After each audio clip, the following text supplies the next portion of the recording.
to share my experience of what's been happening, what has it been like after the surgery. So this is not to gain sympathy or anything like that. It's to be more empathetic to those who are going through a hard time, especially even if like I know this is like more how to explain it. It's can apply to people that live everyday life, unable to walk, unable to do certain things in our life, and it becomes very difficult, frustrating, and exhausting. And so I'm here to share a bit of that, and one of my friends actually gave me this idea, so thank you for giving me this idea to help other people. Otherwise this would be more private. So I'm just going to start off with how everything happened and what. So a on a Tuesday night, I felt this huge lump move all the way to here on the right side, lower abdomen, and it felt like, I can't explain it. It was just odd, but I thought, oh, maybe it's just a cyst, So Wednesday, I went to work at the dental clinic, and I felt this huge sharp, like, jab pain, and it just felt like everything just, like, kind of just broke, and all the liquid ran all down to my thigh and my calf muscles, yeah, my ankle and leg and everything, and my foot. So it was very bad, and I couldn't move at all much on Wednesday. So I just took Panamax and thought I'll just book in appointment on Saturday on the weekend or something. It came down to, so then it was a Thursday, so that pain kept going, and then it was like reduced a little bit, but I found it difficult walking. I thought maybe just a cyst rupture. Usually pretty painful, and it makes it hard to walk. Then on Thursday I felt awfully, I just felt horrible, and I just wasn't myself, and I couldn't function.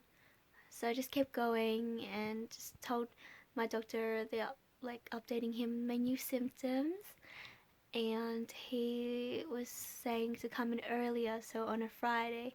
And I was a bit panicked because at this point I couldn't handle it any more of the pain that I was going through, and stressed because I didn't know why it wasn't getting better and it was getting worse. And so I still waited it out, and my actually manager told me to go home. Well, she recommended me to go home. So she was very lovely, and she, suggested probably be best if I went home. So I did that day, and that night I felt extreme pain, but I thought, for me, nah, it's nothing. So it's nothing, and I don't want to be one of those people that walk into hospital and is not really an emergency, you know what I mean? So I didn't want to be one of those people, and I thought, oh, I'll just handle it, and I'll just call Health Direct, check my symptoms. They said to see a doctor in 6 hours. However, I could only get one in 8 hours, which was where I booked my appointments on a Friday. So fast forward, on Friday I went to the doctor's. I got him to examine me. He gave me to feel around the stomach area to see how I'm feeling, everything. He said that it would take a week to x-ray, and I was just thinking to myself, oh my gosh, I cannot wait longer than that. So he said just to go to the ER just in case it is appendix. We shouldn't risk it, and that if it is a cyst as well, that they could possibly manage it. So I was limping at this point. I'm not really good at explaining things, so I'm trying my best. So yeah, I was limping to the hospital. Told them I had right lower abdomen sharp pain that was shooting down to my leg and down to my feet, and I felt numb and sharp and dull pain. Couldn't walk. Not really eating normally. Felt very unwell, weak than usual. Before that, can I just be honest, like 2 weeks before, like 2 weeks before this whole issue as well, I was already coming down and not like coming down with something, and I just didn't feel right. And I do have like a UTI infection as well, so I thought, oh, maybe that was like the impact, but I already felt horrible at this point, so obviously I wasn't feeling great. Um, so yeah, anyways, back to the story. He gave me all these tests, everything, urine samples, blood test samples, everything was negative. Nothing showed that I had any sort of anything serious that I had to worry about. But then those few hours, I just felt absolutely worse. It wasn't getting any better. I didn't understand why.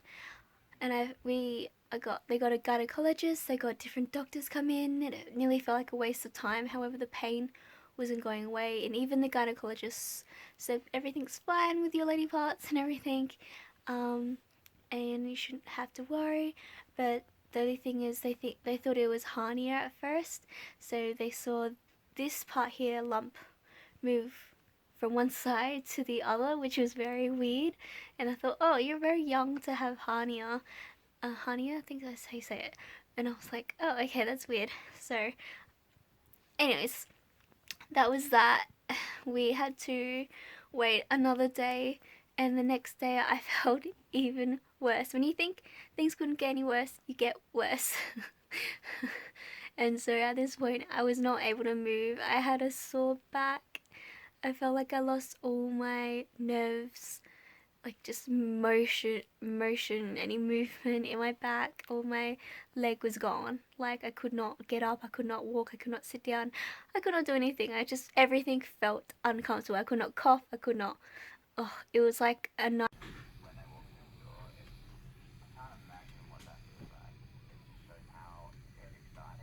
If I was being honest, it was like a 9 out of 10 pain. And I, at this point, was bawling my eyes out because I couldn't handle anymore. So they got me into a CT scan, got my hands up, scanned all the way from top to my body and then down to the bottom. And then they found the next day, well, few hours later, they found a inflammation all in the stomach area, and they're like, "You want to go for, type of surgery." I can't really pronounce it, so I'm just gonna write it down in the title below. And yeah, so then I was like, okay, cool, we're gonna go through that. But the wait was so long, I didn't get any better. I was getting worse, and I felt shaky and pain, and just wasn't myself anymore. And then so got through surgery. Felt so much better. So I went through surgery. I was laughing a lot. I was laughing a lot because of the GA. I felt so much better. I felt like a new me. It was like lighter when I woke up. Like just that that whole thing just felt like a relief. So they took out my appendix because it was inflamed, and they drained out my bladder because apparently I had some sort of urine retention, which we're still investigating at the moment. And so yeah, that was that was a hard time for me, and I'm still going through it now.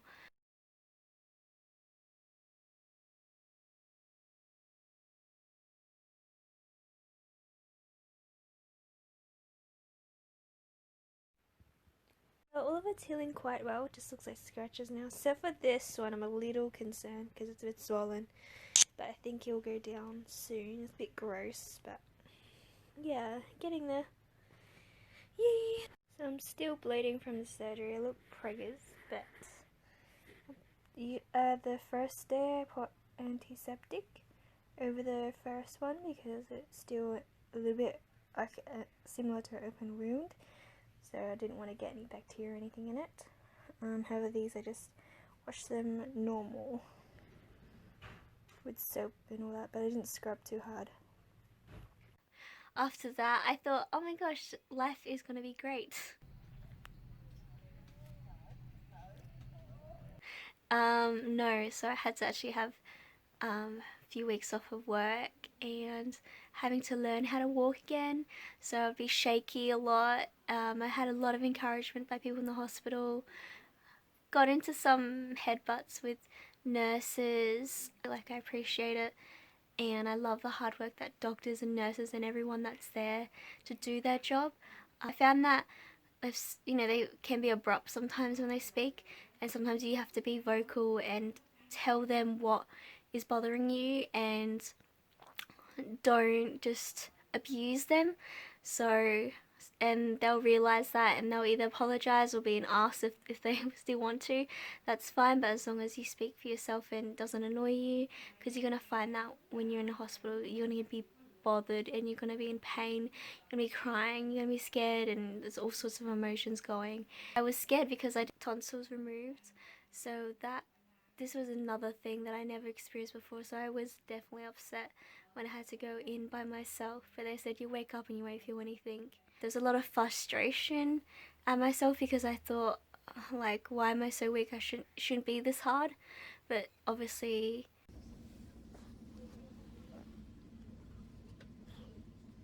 it is, and I had to learn about, like, I had to learn to start from baby steps again and just learn how the body works, and that was by taking painkillers. But when I take painkillers, if I'm still in pain at that time, then I must rest. However, if I'm feeling good to go, then at that time doesn't matter what time it is, 3 a.m. in the morning, 4 a.m. in the morning, 5 a.m. in the morning, 1 a.m. in the morning, or 3 a.m. in the morning, 2 a.m. any.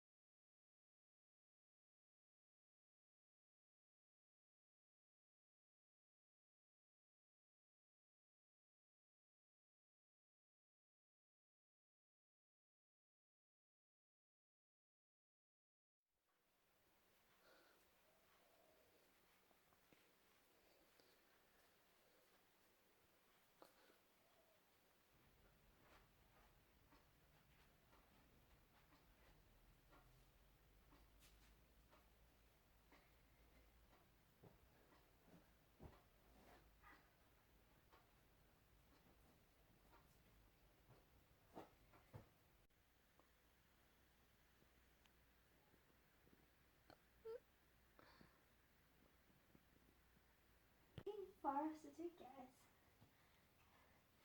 70.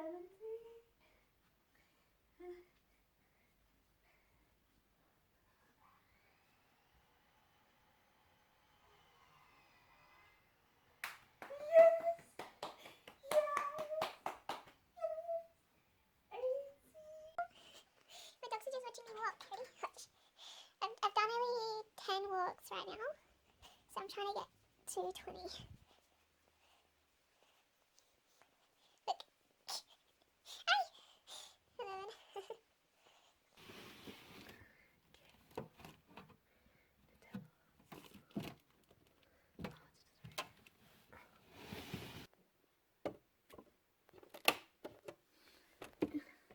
Getting up now.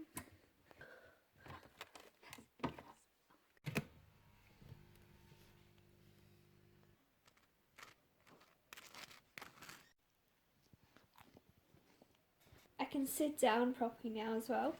I was not able to do for a while, so that's a good thing. Say I drop a bottle in the shower, right? What I do now, I've got a little technique. I go from there, or I use the other foot. It is a struggle sometimes, and I just grab it. Any time at all, I just get up and start walking, and at that time I could only walk down the hallway, and it was just so hard.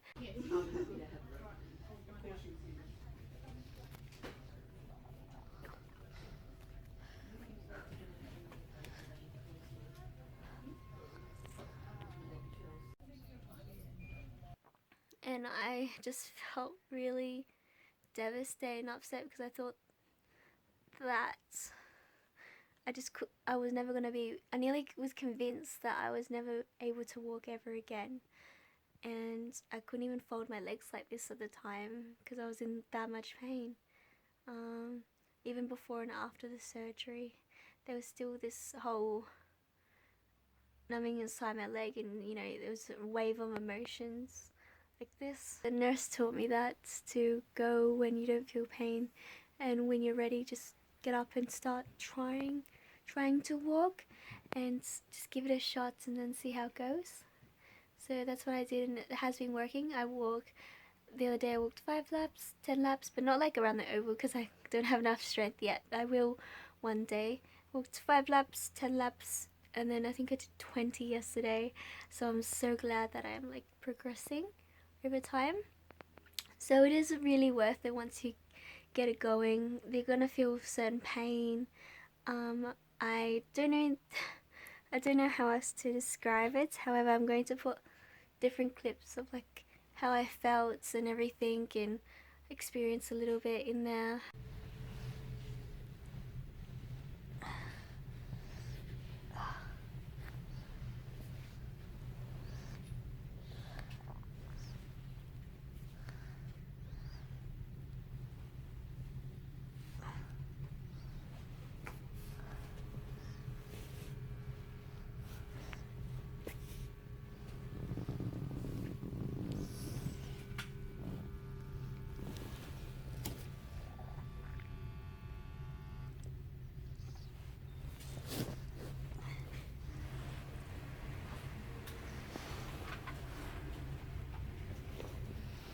Pain, I just take Panadol, paracetamol.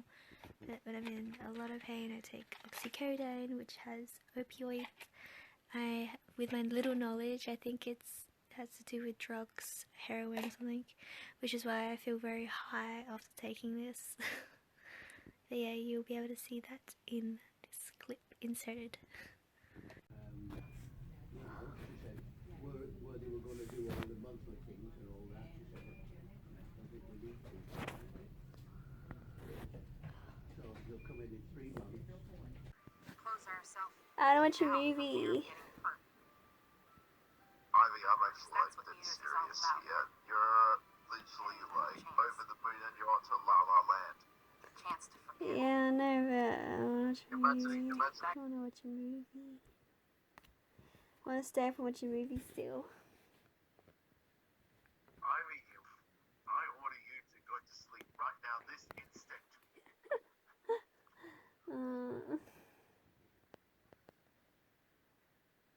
I command you to take a rest and sleep this instant. Nope. Oh, I did goals. So I did have goals to do competitions this year, but however, COVID-19 and finish my studies, I will still concentrate and do that very soon because I'm starting to feel a little teeny bit better.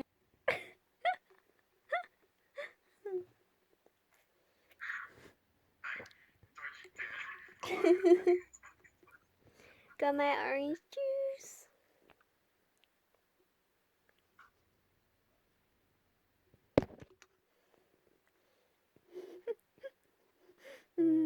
I should rest and not push myself too hard. However, I am going to do it anyway and just try and get ahead of things and not fall behind. That's just me personally. And yeah, I'll try and finish one course, and if I do get into a second course into college, then I will finish that as well. And I have certain goals, so hiking, which I've done 11 km before, and rock, bouldering, like climbing. So that's another goal. I'm at beginners and intermediate at the moment, so I'll have to start again at beginners when I start bouldering again. So that will be in a few more months after recovery. Dancing, yeah, competitions down the track, and yeah, everything will have to be down the track too, because I had some like YouTube videos that I was planning to make that were very active and out there. However, it's on pause right now, so I just have to wait and just see how this recovery goes, and then be able to be back to normal me and work again, because I've got 2 jobs. I did have 3 jobs at first, like clerical assistant, which I'm qualified for and have been in for 3 years. And I also do dental assisting, which I'm like training at the moment and studying.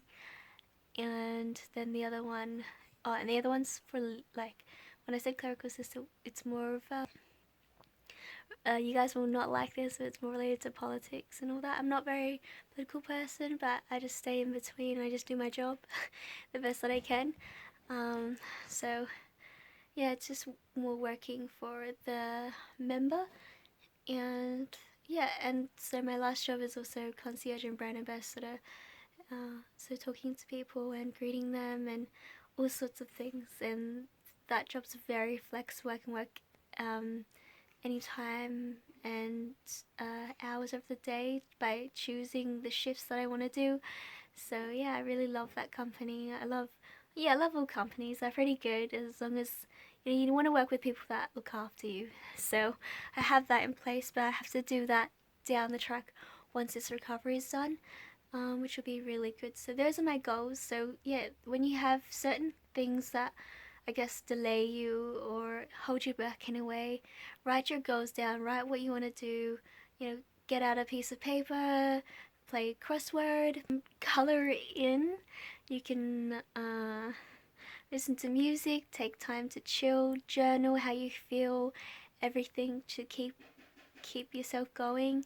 And even I've been writing down, like I literally have been getting out my phone now in my calendar, and also I've been getting like a book and writing down every achievement I've had. So from 5 laps, 10 laps to 15 to 20 laps, and like morning, nighttime, afternoon, and just everything that I really want to do and get done as well. I can't really. I'm starting to bend down a bit more now, but I can't fully cook and do stuff. So I'm very lucky that I have my grandmother that helps me with everything at the moment. Otherwise, I would be screwed if she wasn't here, because I don't have anyone else, to be honest. My parents don't live with me either, so it's a messy situation. But yeah, I'm very blessed, and this is something that we need to consider, that people who go through surgery, and it's not as easy as you think, but you can fight through it. Even those who are still suffering now and going through a lot of surgeries or impairment, whatever it is, keep going and keep trying. And I'm so proud of you. Even if you're stuck in the same situation for your whole life, keep finding things that you are passionate about and that you love, and try your best not to let it take over your life and be depressed, and keep going. I'm so used to doing, like, just running around doing running errands and everything. I had a catheter inside as well.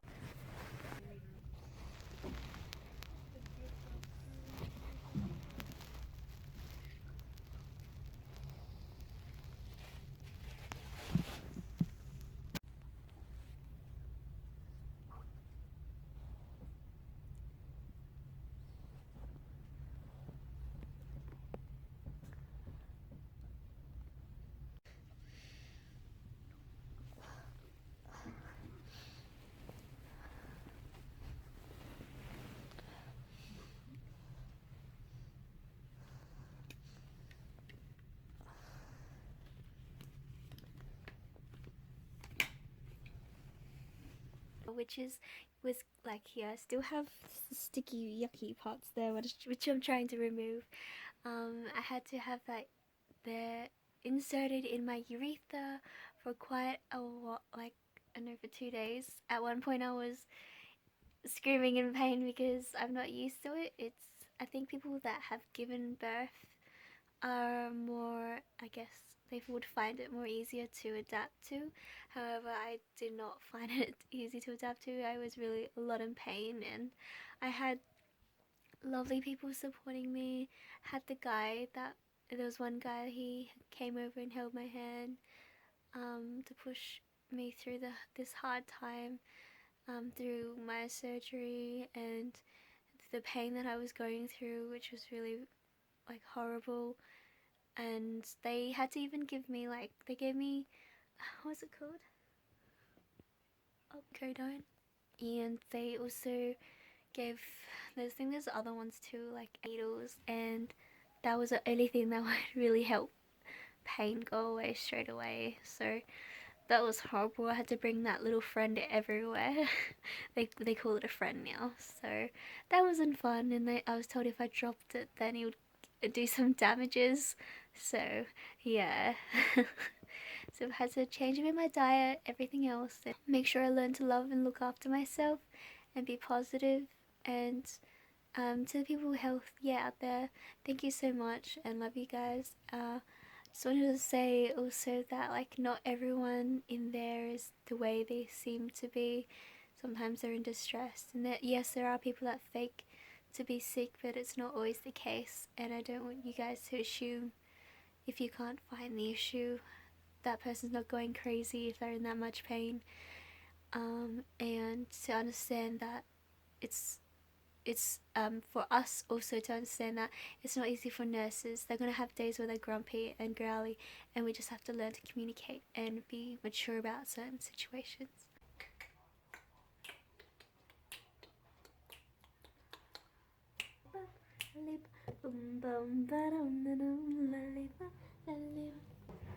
I can kind of walk the way I walk, how I walk, but yeah, it's a bit sore still. Got my pajamas underneath actually. Cheeky. And if you guys want to see, still have my stitches. And my bleeding's gone less, so I look like a pregnant lady. Look like a pregnant lady, but yeah, just that one's bleeding. Bit hair messy because I always wake up messy, but look, I can spin. Ready? So I don't want to make this video about how, oh my gosh, I can't do this and can't do that. It's just a video to share with you guys my experience and where I'm at the moment. But yeah, I can't wait to get back up and do crazy fun things and achieve so many different things, do competitions, and just laugh and have fun again, go to social events for Latino nights, and just achieve so much in life. But yeah, right now I'm just home chilling and waiting for my mates to come over. I have a lot of, like, not a lot of guy friends, but I do have quite a few guy friends and girlfriends. So if you guys see them in my video, it's just so fun, and they're very lovely people. So I hope you guys enjoy this video. Like and subscribe. Mwah. Mwah.